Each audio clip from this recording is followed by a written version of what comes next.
G'day, I'm Ralph Schwartz. Welcome to Geoterrics Outdoors Australia, bringing you part 2 of the Spinifex gear review that I gave you a couple of years ago. We've had a couple of restrictions with COVID and various other bits and pieces, and we're finally out at the old farm, and I've got just the project to show you a field review of this pack. They still sell it from time to time. I still see it in the shops, and I see this identical pack in other branding. There's some in the States, definitely on Amazon and eBay. So if it doesn't have the Spinifex name on it, it could have something else. It's going to be exactly the same pack. Let's see how it performs. So one of the tools in this kit that was concerning me the most was this really thin, very lightweight, let's pretend to call it an axe. I tried to put a bit of an edge on it. The metal is so soft. It was really struggling with it. This is a decent bit of gum that's come down over the track, and I'm actually going to give it a couple of hacks and use all the other gear as well on this. We tried it on the pine wood I had in the workshop, which was the standard piece. So now we're going to try it here.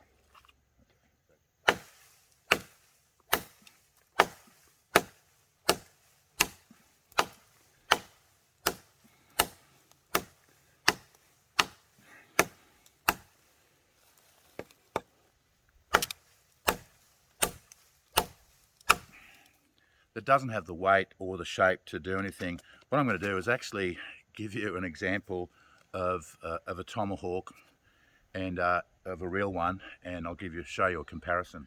All right, so this is the smallest headed axe I could find commercially. It's doesn't even have a brand on it, but let's have a look at this. You can see the difference in thickness.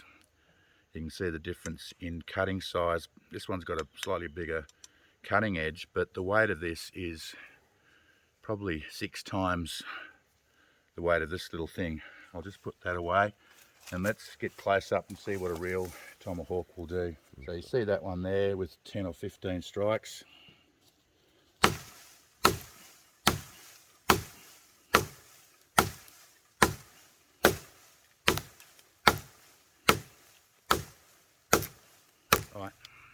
So I've got another one here. That particular axe I used was fairly blunt. This one here is quite sharp. Tyrone tells me he was shaving hair with it a month ago.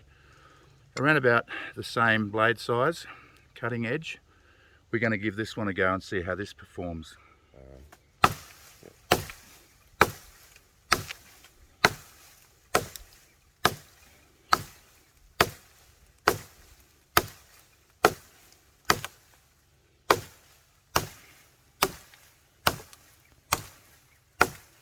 All right, if you have a look at the three of them, the depth of this Spinifex axe only just got past the bark. The blunt commercial one got a little bit deeper, the same amount of cuts roughly. This one really made quite an impression. So, as far as this axe or Tomahawk goes, the only thing that's useful here is the paracord handle, which I'll probably take off and put in a toolkit somewhere. Okay, so here we have the machete with the sheath that has the sharpening stone and the ferro rod, which keep falling out. I've got to really be careful there. It's got serrated back end and it's got a finer blade here. The thickness of this is a little bit thicker than the axe, as it turns out, and so we're going to try 2 different techniques. We're going to try as a machete to clear some branches here in this track, and we're going to compare the saw bit with a standard Coleman saw, a folding saw, which is almost the same length. So I'll show you that in a sec. Let's have a hack.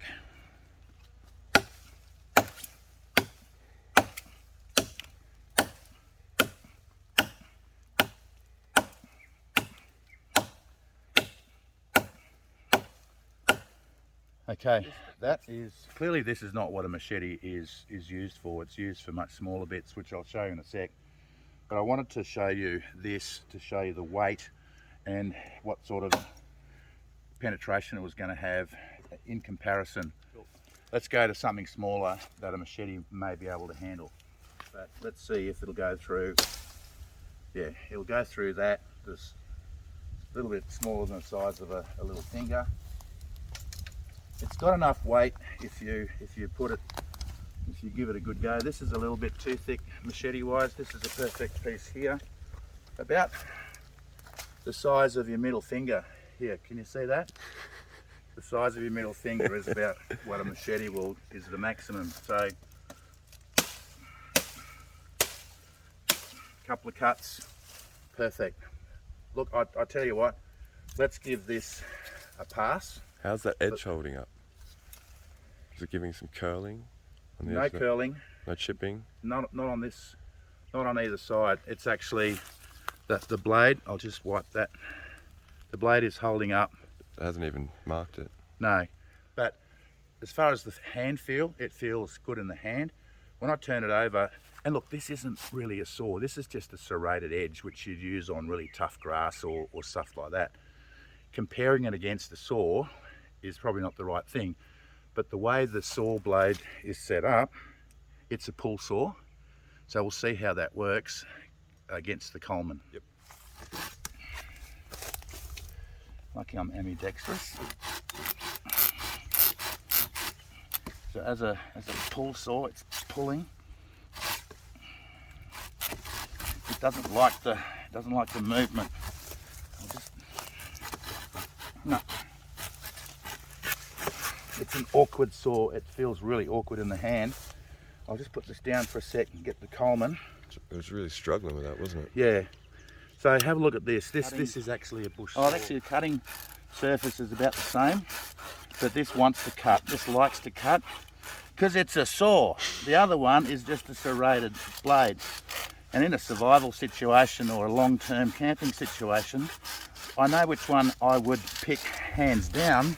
Clearly, yeah. As a saw, because the Spinifex does something else very badly. This only does one thing, but it does it quite well. And there's another video coming out where we're going to do a comparison of a couple of different saws. So I'll put the link to that in the description in the video. All right, the only other piece of equipment in that set that was worth testing was the little knife. I carry this around as my EDC, or everyday carry, because it's fantastic. I've got the serrated edges there for the ferro rod. It's a very sharp knife, and I've used it several times, and it's still just as sharp. I've got the paracord if I need it. I've got more paracord in the car, I've got it everywhere. So I shouldn't need to use this handle. It's actually good feel. It's a good weight, it probably could run. Same log, same issue. I can actually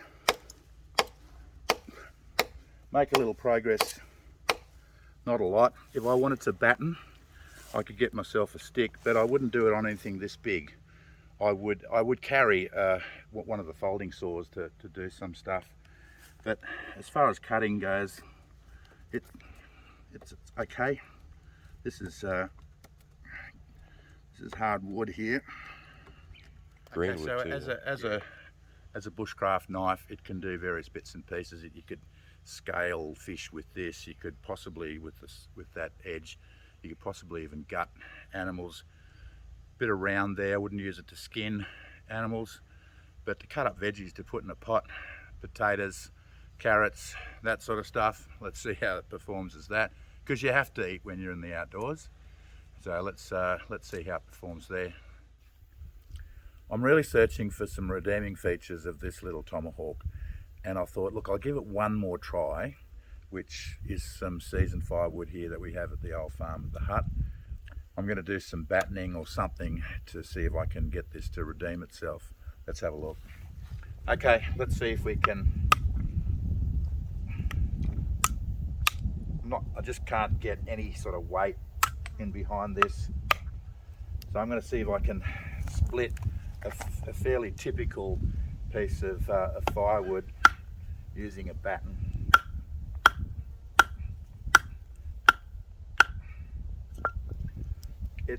Its profile is just too thin to actually work very well, battening. So yeah, unfortunately it's not even thick enough to knock in tent pegs because you're going to damage them pretty badly. This is a complete fail. Alright, so in the final wash, let me say that this kit, as a kit, is a thumbs down. This is a fail. I wouldn't buy this for your kids because these knives are sharp enough to take off some skin, cut to the bone, and I don't think if kids are expecting this to be quality outdoors equipment, they're going to be very disappointed, and you may have trips to the ER to get them done up. So in summary, this is a complete fail. The Tomahawk, take the paracord off it and chuck it in the bin. That's pretty harsh, I know, but hey, yeah, this is an honest review. The Machete as a, that's not a knife. This is a knife type situation. Yeah, very impressive. As a machete, as a cutting blade, it's not going to do big stuff, but that's not what it's designed to do. And a knife, it's a convenient, nice knife. It's not a great knife, but it's not a bad knife either. So collectively, I'd have to give this Spinifex kit a 2 out of 5. There are some good bits in it. I might be generous and give it a 2.25 out of 5. It's a fail. And really, I'd think 3 times before I bought this for your children. It's better to get individual components that are quality, and you can teach them how to use it. This here, you're going to look at this stuff and it's not going to give you what you need. Hey, if you've enjoyed this video, please give us a thumbs up, subscribe to our channel, leave a comment, and thanks for watching.